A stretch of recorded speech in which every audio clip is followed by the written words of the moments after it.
Sans une vérité étonnante découverte. Son histoire émouvante vous surprendra à jamais. Dans un petit village français, Émile, un boulanger respecté au grand cœur, façonnait avec amour le pain qui nourrissait non seulement le corps, mais aussi l'âme des villageois. Ces 3 générations de passion pour la boulangerie brillaient à travers les arômes chatoyants de la croûte dorée et les rires des enfants qui attendaient leur pain au lait. Mais aujourd'hui, l'ombre d'une crise économique menaçait sa précieuse boulangerie. Les couloirs autrefois remplis d'allégresse n'étaient plus que des témoins de souvenirs heureux, noyés par le silence des temps difficiles. Louis, son aîné, regardait la peine de son père avec un cœur serré. La pression de la réalité pesait sur ses jeunes épaules. Perdu entre l'envie de réussir et le devoir envers sa famille, Louis prit une décision déchirante, partir pour Paris, la ville des promesses. Ce choix provoqua un tremblement de terre dans le cœur d'Émile, comme un souffle glacial balayant les briques chaudes de sa boulangerie. Comment a-t-il pu me trahir ainsi, pensait-il, les larmes au bord des yeux, le sentiment de déception et l'écrasant. Émile voyait son fils comme l'héritier de son savoir-faire, et le voir partir était un coup dur. Les dimanches passaient, les clochers sonnaient, mais dans le cœur d'Émile, la mélodie s'éteignait lentement. Les sirènes du supermarché justifiaient sa solitude, et chaque jour, il voyait les villageois fuir vers l'illusion d'un meilleur avenir. Pourtant, un matin, alors que Émile sondait son âme, Madame Dupont, la voisine au sourire doux, brisa le silence. « Émile, mon cher, la force de notre communauté repose sur l'entraide et la solidarité. » Cette phrase résonna dans son esprit comme une cloche d'église retentissante, réveillant en lui une flamme d'espoir. Il se leva, la détermination montant en lui, et convoqua un rassemblement. Les villageois, d'abord hésitants, furent finalement touchés par sa passion. Ensemble, ils bâtirent un projet collectif, alliant artisanat et partage. Les enfants commencèrent à aider Émile à pétrir la pâte, et les rires revinrent égayer le village. L'esprit d'amitié que le boulanger avait tant recherché ressurgissait, et une nouvelle lueur d'espoir illuminait leur quotidien. Mais alors que l'horizon semblait s'éclaircir, Louis réussissait à Paris et sa réussite devenait un rappel douloureux pour Émile. La rumeur de la fermeture de sa boulangerie se répandait comme une traînée de poudre, provoquant une panique sourde. Émile se trouva à la croisée des chemins, l'angoisse et la fierté se heurtaient dans son cœur. L'heure de la confrontation avec Louis approchait, où les mots lourds de non-dits devraient enfin être prononcés. Lors d'un événement de quartier, les visages bien connus étaient là, mais l'absence de Louis pesait. Émile fixa la foule, cherchant son fils, essayant de trouver le courage pour le moment tant redouté. Lorsqu'ils se rencontrèrent enfin, la tension était palpable. « Louis, regarde bien, le succès n'est pas dans la gloire, mais dans les liens des amours que l'on tisse autour de soi. » Les larmes d'Émile coulaient, mêlant douleur et espoir, tandis que son fils restait figé, touché par la vulnérabilité de son père. Avant de continuer, je dois vous avertir de quelque chose d'important qui se passe. YouTube a fait des changements dans le système et beaucoup de personnes perdent les notifications des chaînes qu'elles suivent. Si vous aimez le contenu, cliquez sur la clochette et marquez toutes les notifications pour ne pas rater les prochaines vidéos. Et si vous pouvez laisser un like, ça m'aide énormément. Avec la portée sérieusement, ça fait la différence. Ah, dites-moi dans les commentaires d'où vous regardez. J'ai toujours la curiosité de savoir qui est de l'autre côté de l'écran. Maintenant continuons, alors qu'un souffle d'espoir perçait les cœurs meurtris, une question demeurait suspendue dans l'air. Chargés des émotions, parviendront-ils à réinventer leur amour, à redéfinir les valeurs familiales au-delà de leurs choix de vie divergents? Émile, avec son courage douloureux, et Louis, avec son ambition étoilée, seraient-ils capables de trouver un terrain d'entente dans cette ruche des hommes et de femmes qui les entouraient? La réponse, vibrante de promesses, restait à explorer dans les chapitres à venir. Émile rentra chez lui, le cœur lourd mais l'esprit embrasé par un mélange d'espoir et d'inquiétude. Les mots qu'il avait prononcés résonnaient encore en lui, car il savait qu'il avait torturé Louis avec ses attentes, mais il ne pouvait que souhaiter qu'il comprenne la profondeur de ses intentions. La boulangerie, autrefois le cœur battant de sa vie et de son histoire, semblait maintenant s'incliner, faible sous le poids des tempêtes économiques. Le lendemain matin, lorsque le soleil se leva timidement sur le village, Émile se trouva au bord de la fenêtre, regardant les effluves de buée s'accumuler sur les vitres. Les enfants venaient fouler son seuil, le sourire aux lèvres, impatients de goûter à la magie de son pain. Il se souvint soudain de ce que lui avait dit Madame Dupont, la solidarité, c'est le levain qui fait lever nos âmes. Il savait maintenant qu'il devait nourrir cette force. Rassemblant toute son énergie, Émile se mit au travail. Il décida d'organiser un marché au village, où chacun pourrait partager talent et création. L'idée éclaircit un peu le brouillard de son quotidien. Il prit un profond souffle, prêt à communiquer sa vision à tous ceux qui croyaient encore en l'harmonie de leur communauté. Le jour du marché, un sentiment d'excitation palpita dans l'air. Les villageois, en dépit de leurs doutes, avaient répondu présents. Leurs stands, décorés avec des bouquets de fleurs locales, témoignaient d'une unité résiliente. Émile, vêtu de son tablier en lin, souriait en voyant les enfants courir autour, chacun portant son pain avec fierté. Mais au fond de lui, un pincement de tristesse persistait alors qu'il savait que son fils était encore à Paris, irrésistiblement attiré par le succès. Le slogan de la journée résonnait « Est-ce unir pour nourrir nos âmes ?» Les gens firent la queue devant sa table, et l'odeur du pain chaud évoquait des souvenirs d'enfance, une époque où la seule chose qui importait était l'amour partagé. Le regard émerveillé des clients, les échos de conversations heureuses et les rires des enfants ravivaient la flamme de son cœur. Émile se mit à raconter l'histoire de son farine importée, de ses méthodes traditionnelles, et encouragea les villageois à partager aussi leurs histoires et leurs talents. Cela sonna comme un appel à la vie, un chant collectif. Soudain, au milieu des applaudissements, un visage familier surgit dans la foule. Louis, le fils qu'Émile n'avait pas vu depuis des mois, apparut. Son costume bien taillé, bien que très éloigné des vêtements de travail d'un boulanger, elle n'était pas suffisant pour masquer l'émotion qui se lisait sur son visage. Les deux hommes échangèrent un regard, et Émile sentit une étincelle, un mélange de terreur et d'espoir. « Papa » murmura Louis, frisant les larmes. « Je suis désolé. » Dans cette simple phrase, beaucoup de non-dits se libérèrent.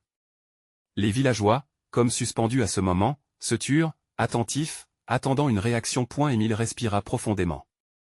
Le succès n'est pas une destination, mais un chemin que l'on emprunte avec ceux qui nous aiment. La réponse de Louis surprit tous les regards. « Je veux apprendre. Je veux revenir à la boulangerie. » Le cœur d'Émile s'emplit d'un nouveau souffle d'espoir. Ils prenaient le premier pas vers une nouvelle étape de leur relation, mais tout restait à construire ensemble. Émile sut alors que cet après-midi de marché était bien plus qu'un simple rassemblement. C'était le début d'un renouveau. Alors que la lumière s'estompe sur le marché vibrant, la question demeure, cette réconciliation sera-t-elle suffisante pour restaurer ce qui semble brisé, ou sont-ils condamnés à se heurter à de nouveaux défis sur leur chemin?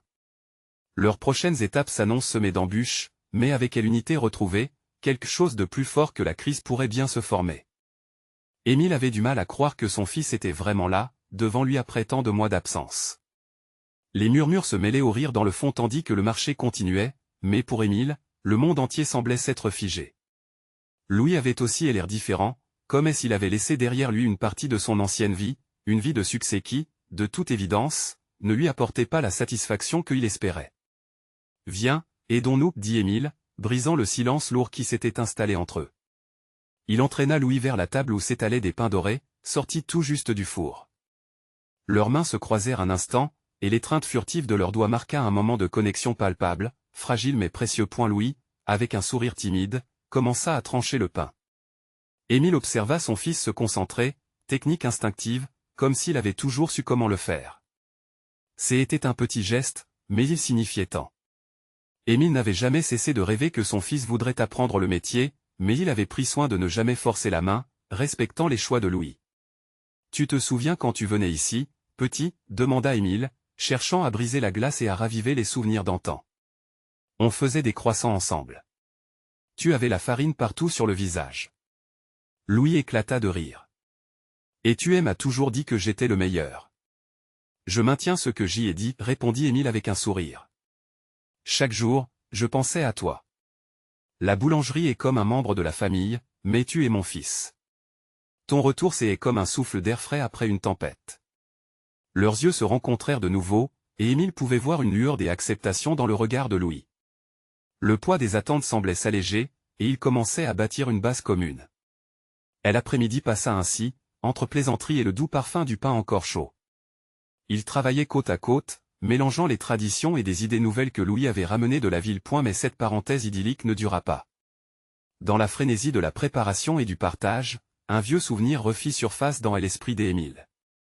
La peur de voir Louis replonger dans son ancien monde, celui de la grande ville où le succès rime souvent avec solitude, l'angoissait. Que se passerait-il si, après s'être essayé à la boulangerie, son fils décidait que cette vie rurale lui était trop insignifiante, alors qu'un groupe de villageois se rassemblait autour des créations de Louis? Émile se mit à douter. Peut-être que cette réconciliation n'était qu'un mirage. Et s'il reprenait son chemin vers la ville, murmura-t-il dans un souffle presque inaudible. Louis, sur le point de servir un pain qu'il avait façonné de ses propres mains, sembla lire dans les pensées de son père. « Papa, je sais que je ne peux pas tout effacer d'un coup. Mais je veux essayer, vraiment. » Émile, le cœur en proie à des montagnes russes des émotions, prit un moment avant de répondre. « Nous allons avancer, pas à pas. Comme quand je fais du pain, il faut du temps et de la patience. La vie est comme ça. » La fin de la journée approchait et l'ombre s'allongeait. Les rires des enfants résonnaient encore, et la boulangerie, ce bastion des souvenirs, semblait vibrer d'un nouvel élan de vie. Mais alors qu'il concluait cette belle journée, une silhouette familière et inattendue surgit en arrière-plan. C'était Madame Dupont, avec une expression de préoccupation sur le visage. « Émile, il faut que je te parle, il se passe quelque chose de sérieux. » Le regard d'Émile s'égara vers Louis, et une vague d'inquiétude l'envahit à nouveau. Que voulait-elle dire et quel danger menaçait la communauté qu'ils avaient tenté de rassembler? Avec le cœur serré, Émile sut qu'une nouvelle tempête se profile à l'horizon. Les épreuves les attendaient, mais rien ne pouvait entamer leur détermination à s'unir. Le moment de vérité approchait et il était temps d'affronter les défis ensemble. Quelle décision allait-il prendre face à l'inattendu qui les guettait? Émile fixa intensément Madame Dupont, son cœur tambourinant dans sa poitrine. La gravité de son visage le fit frémir. Les rires et la chaleur de la boulangerie semblaient s'évanouir, laissant place à une tension glaçante. Louis, observant son père, comprit que quelque chose de préoccupant se dessinait dans les mots de leur voisine. « Qu'est-ce qu'il se passe, Madame Dupont » demanda Louis, sa voix emplie d'inquiétude. Il s'approcha, conscient que les retombées de cette conversation pourraient changer le cours de leur journée, voire de leur vie. « Il y a eu des rumeurs, des gens disent que des problèmes surviennent avec la mairie concernant nos terres, répondit-elle, les mains jointes, comme si elle cherchait du réconfort. Ils veulent élargir la route, et cela pourrait prendre des parcelles de vos propriétés. » Émile blêmit, ressentant une nausée sourde. La boulangerie, cet espace de chaleur et d'amour, était aussi la base de leur existence. Comment cela est-il possible? Nous avons toujours travaillé en bonne intelligence, murmura-t-il, le cœur lourd, se tournant vers Louis. Il sentait le changement déjà peser sur leurs épaules. Louis, comprenant l'urgence de la situation, se redressa. Nous devons nous battre pour notre communauté, papa. Ce n'est pas question de perdre ce que nous avons bâti, mais aussi de préserver notre héritage. Émile regarda son fils avec un mélange de fierté et d'angoisse. Louis avait raison, mais la lutte était un chemin sinueux, semé d'embûches. Le courage de son fils le touchait, mais l'idée de l'exposer à de nouvelles déceptions l'effrayait. Ce n'est pas seulement la boulangerie qui est menacée, Louis. C'est notre manière de vivre, notre choix. La ville peut être séduisante, mais ici, nous avons nos racines. Madame Dupont acquiesça. Nous avons besoin d'unir nos forces, d'en discuter avec les autres. Si nous ne faisons rien, nous risquons de voir notre village transformé en un chantier sans âme. À ces mots, un souffle d'espoir traversa l'esprit d'Émile. Le soutien de la communauté pourrait être leur meilleure arme. Qui d'autre est au courant? Que devons-nous faire? Demanda-t-il, la voix se faisant plus forte, avec une nouvelle détermination. Il faut que nous nous réunissions ce soir, à l'auberge. Tous ceux qui ont des terres doivent savoir ce qui se trame. Ensemble, nous avons plus de chances de faire entendre notre voix, répondit Madame Dupont. Émile se tourna vers Louis, le regard chargé d'émotion. Es-tu prêt pour cela? Nous aurons besoin de toute notre force. Louis acquiesça, une étincelle de défi brillait dans ses yeux. C'était un moment décisif, et maintenant, il était clair qu'il ne pouvait plus uniquement s'en tenir à sa propre lutte personnelle. Il combattait pour quelque chose de plus grand, quelque chose qui les reliait tous. Et la boulangerie, encore pleine de l'odeur de pain chaud, symbolisait tout ce qu'ils avaient construit ensemble. Émile se leva, inspirant profondément, prêt à faire face à ce nouveau défi avec son fils à ses côtés. Cependant, une inquiétude persistait dans son cœur. Que se passerait-il s'il échouait à défendre leur terre? Les pensées tourbillonnaient, mais une chose était certaine, il n'y avait plus de place pour l'hésitation. Pourtant, à mesure qu'ils se préparaient pour cette réunion, Émile ne pouvait s'empêcher de ressentir comme un frisson, quelque chose lui disant que les vérités nominées ce soir-là pourraient bouleverser bien plus que leur plan d'avenir. Et dans cette incertitude, Émile savait qu'il devait être prêt à tout. Quelles conséquences cette réunion aurait-elle sur leur avenir et leur lien familial? Émile et Louis s'étaient préparés pour la réunion avec une nervosité palpable. Alors qu'ils traversaient les rues qui les menaient à l'auberge, les échos de leurs pas résonnaient sur les pavés. Le ciel, teinté de gris, semblait partager leurs craintes. Émile ne pouvait s'empêcher d'imaginer l'affrontement à venir, les visages de leurs voisins marqués par l'inquiétude, mais aussi la détermination. À l'intérieur de l'auberge, l'ambiance était chargée d'électricité. Les chuchotements s'intensifièrent à mesure que les villageois prenaient place autour de la grande table. Chaque visage tourné vers Émile et Louis, leur sincérité et leur engagement s'élevaient comme une flamme dans la nuit. Émile ressentait la solidarité tissée entre eux, mais aussi la peur du changement qui menaçait d'éteindre leur flamme. Quand Monsieur Lefebvre, le maire, fit son entrée, un silence inattendu s'empara de la pièce. Émile observa les traits tirés de cet homme, son regard fuyant. Était-ce seulement l'inquiétude d'être confronté à de vives réclamations, ou allait-il apporter des nouvelles encore plus sombres? Le maire, après un moment hésitant, s'efforça de garder un ton neutre. « Je suis ici pour discuter des projets d'infrastructure », commença-t-il. « Nous souhaitons améliorer la circulation, mais je comprends également l'attachement que vous avez à vos terres. » Émile sentit une colère sourde monter en lui. Améliorer la circulation? Est-ce que cela inclut de détruire des vies et des histoires qui ont pris des décennies à se construire? Que nous reste-t-il si nous perdons ce qui nous définit? Sa voix tremblait, mais il ne pouvait pas se taire. Louis, sentant le poids de ce moment, se leva à son tour.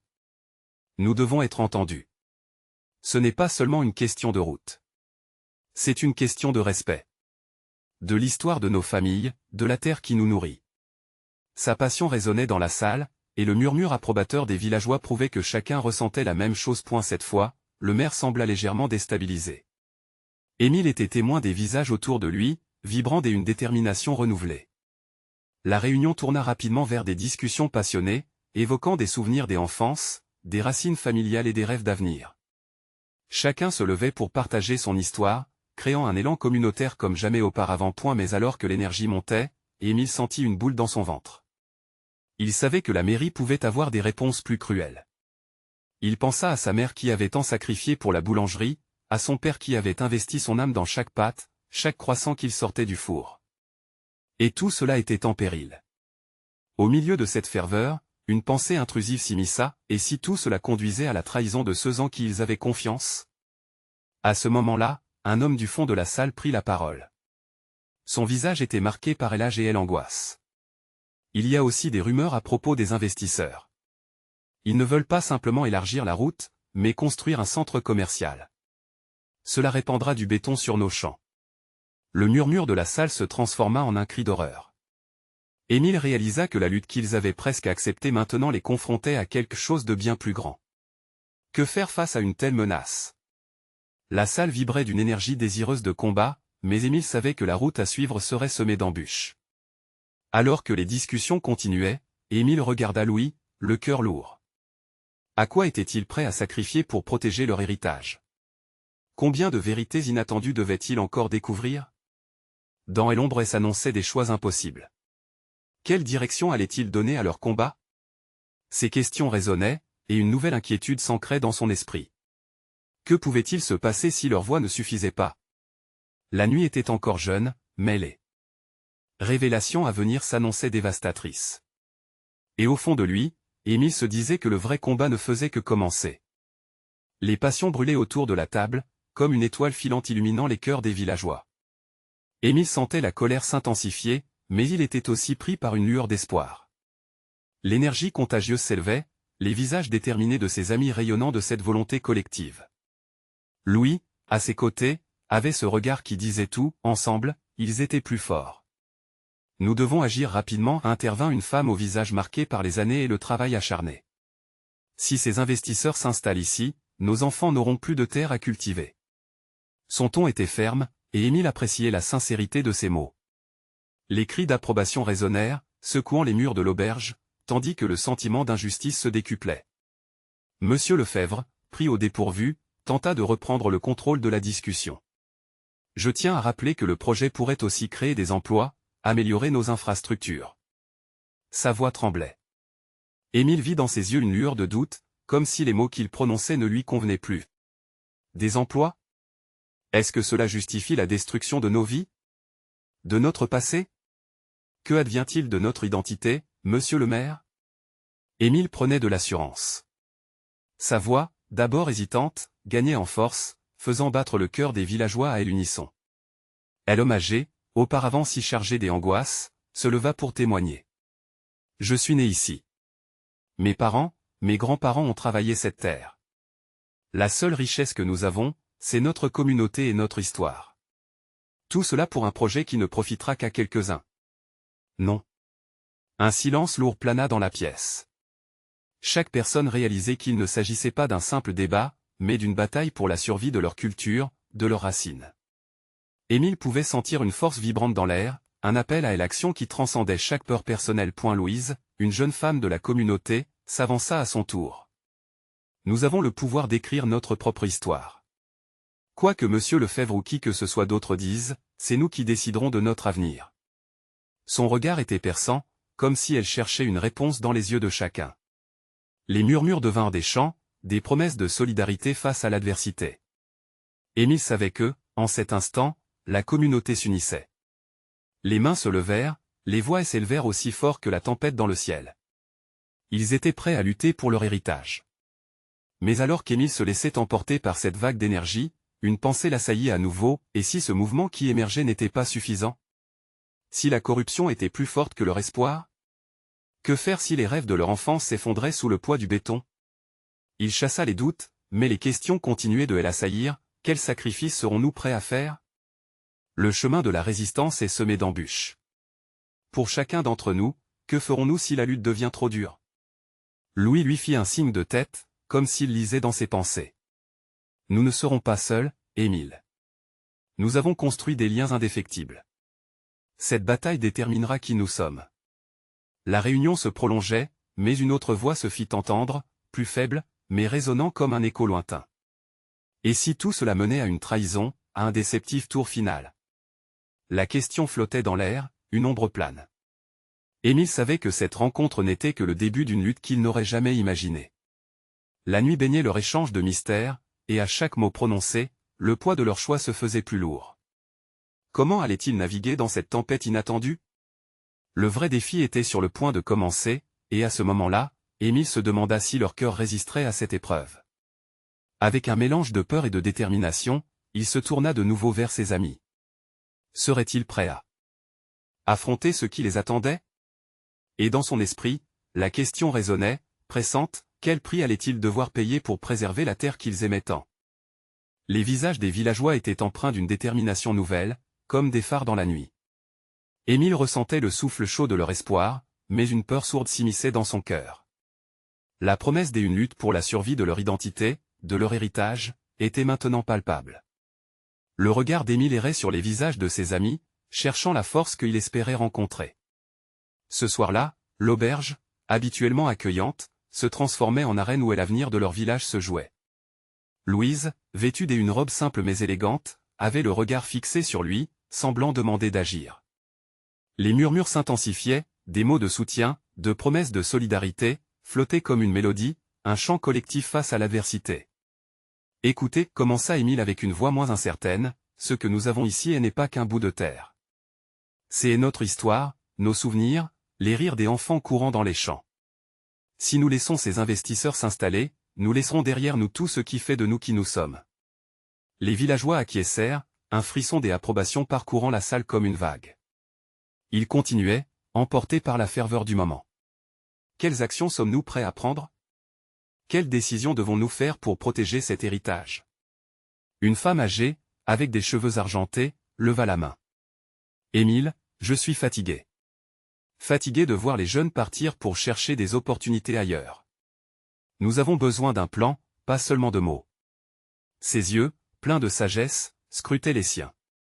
Parfois, il faut être prêt à se battre. Un silence s'installa dans la pièce, et chacun réalisa l'ampleur de leurs intentions. Leur cœur, agité par la peur du changement, commençait à battre à l'unisson, mais à quel prix? Émile était conscient que des décisions difficiles devaient être prises.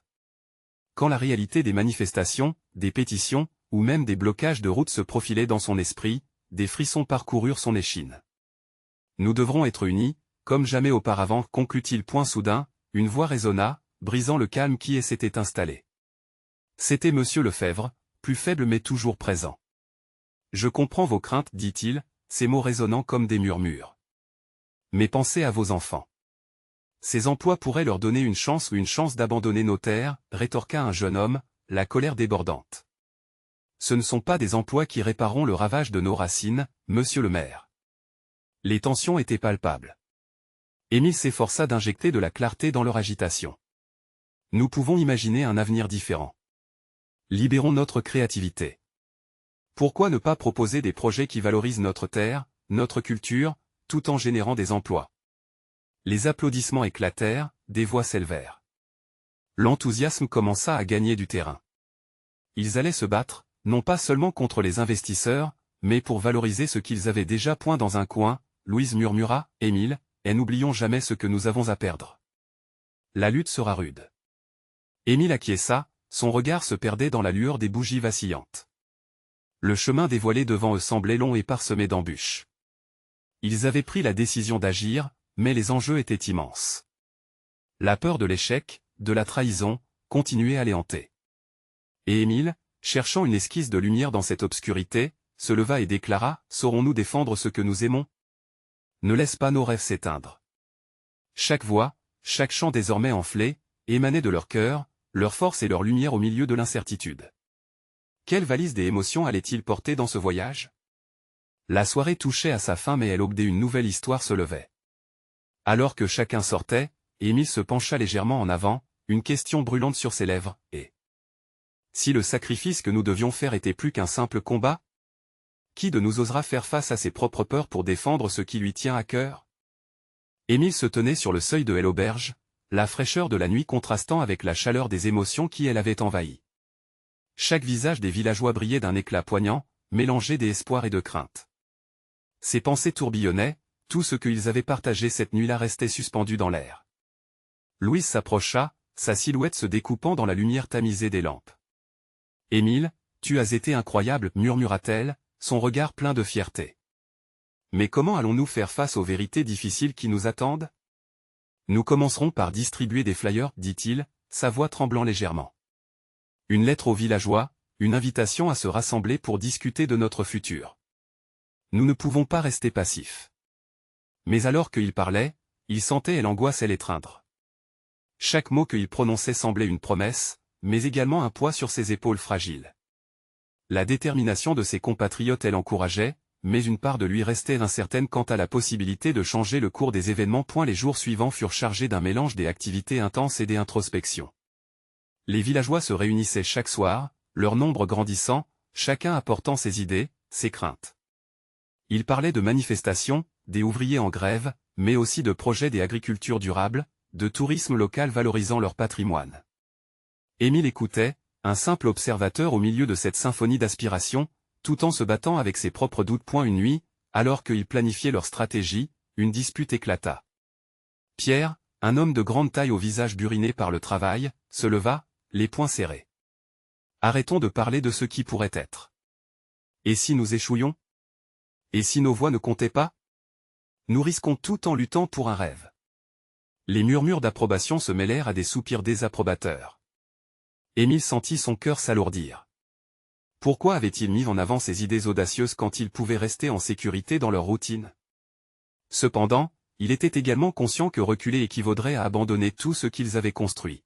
« Pierre, je comprends ta peur, » interpella Louise, prenant la parole avec douceur. « Mais si nous n'essayons pas maintenant, que restera-t-il de nos enfants dans cette terre? Le risque fait partie de la vie. C'est parce que nous avons aimé ce lieu, que nous voulons le préserver. » Les mots de Louise résonnèrent. Émile puisa de la force dans cette solidarité fragile qui commençait à se tisser entre eux. Au fond de lui, il savait qu'il ne pouvait pas laisser la peur dicter leurs actions. Quelque chose se mit en marche, un mouvement collectif, une pulsation de cœur commun qui les mettait en mouvement dans une direction partagée. À eu fil des semaines, des affiches fleurirent dans le village, symbole d'une lutte naissante. Les voisins discutaient dans les rues, partageant des idées, s'unis dans un souci commun pour leur avenir. La lutte pour préserver leur village était devenue l'histoire de chacun d'eux, mot à mot, geste après geste. Mais au creux de cette montée d'adrénaline collective, une inquiétude sourde persistait. Des rumeurs circulaient sur les investisseurs, envisagés comme des prédateurs insatiables. Émile savait qu'un affrontement direct était imminent. Cette lutte serait plus brutale que des mots, elle ouvrirait des plaies, mettrait à l'épreuve leur valeur. Dans la lumière du matin, Émile s'approcha de la fenêtre, observant les champs environnants. Chaque brin d'herbe semblait murmurer une histoire oubliée, lui rappelant la beauté de ce qu'ils auraient à défendre. Son cœur battait la chamade, et l'adrénaline de la peur et de l'espoir se mêlant en un feu intérieur. Et maintenant se posait une question, que seraient-ils prêts à sacrifier pour ce qu'ils aimaient? Leur détermination serait-elle suffisante pour surmonter les défis qui les attendaient? Une nouvelle réunion se profilait, et avec elle, l'angoisse d'un moment déterminant. Émile savait qu'il devait prendre la parole à nouveau. En prenant une profonde inspiration, il se dit, nous devons nous préparer car le moment de vérité approche. Serons-nous prêts à nous battre pour ce en quoi nous croyons? Les mots résonnèrent dans son esprit, une résonance du combat qui s'annonçait. Qui parmi eux oserait aller au bout de ses propres convictions? Cette soirée, peut-être, marquerait le début de quelque chose de grand et d'inattendu. La nuit tomba sur le village comme un drap lourd, enveloppant les âmes déjà préoccupées par l'incertitude du lendemain. Émile serra la main de Louise avec une intensité fragile, reconnaissant que dans ce contact se trouvait une force plus puissante que ses propres doutes. La petite salle de l'auberge dénotait d'une énergie palpable, chaque visage illuminé par la lueur vacillante des lampes à huile. Ce moment était un tournant, un carrefour entre l'inertie et l'action. Les villageois prenaient place lentement, certaines lèvres se plissant en expressions inquiètes. Émile se tenait devant eux, le cœur battant comme une horloge vintage, chaque tic-tac résonnant avec l'écho de ses pensées. Que allait-il dire? Que pouvait-on encore espérer à ce stade? Il inspira profondément, le souffle chargé d'une détermination douce mais ferme. L'avenir de notre village dépend de nous tous, commença-t-il, sa voix prenant élan, nous avons une chance de choisir la voie que nous voulons suivre. Oui, il est vrai que le risque est immense. Mais quand avons-nous laissé la peur prendre les rênes de nos vies? Chaque jour, nous voyons la beauté qui nous entoure, la vie palpitante de nos champs, la chaleur de nos foyers. Ne les laisserons-nous pas aux mains de ceux qui ne les respectent pas? Les murmures d'approbation se multiplièrent, mais Émile pouvait aussi sentir une tension sous-jacente, une hésitation qui flottait dans l'air. Pierre, toujours désabusé, se leva à nouveau. Émile, tes mots sont inspirants, mais la réalité est là, derrière ces belles paroles. Les investisseurs ne viennent pas simplement pour écouter nos rêves, ils veulent investir dans notre terre. Que ferons-nous lorsque le bruit des bulldozers sera notre seule mélodie? Une vague de silence s'abattit sur la salle.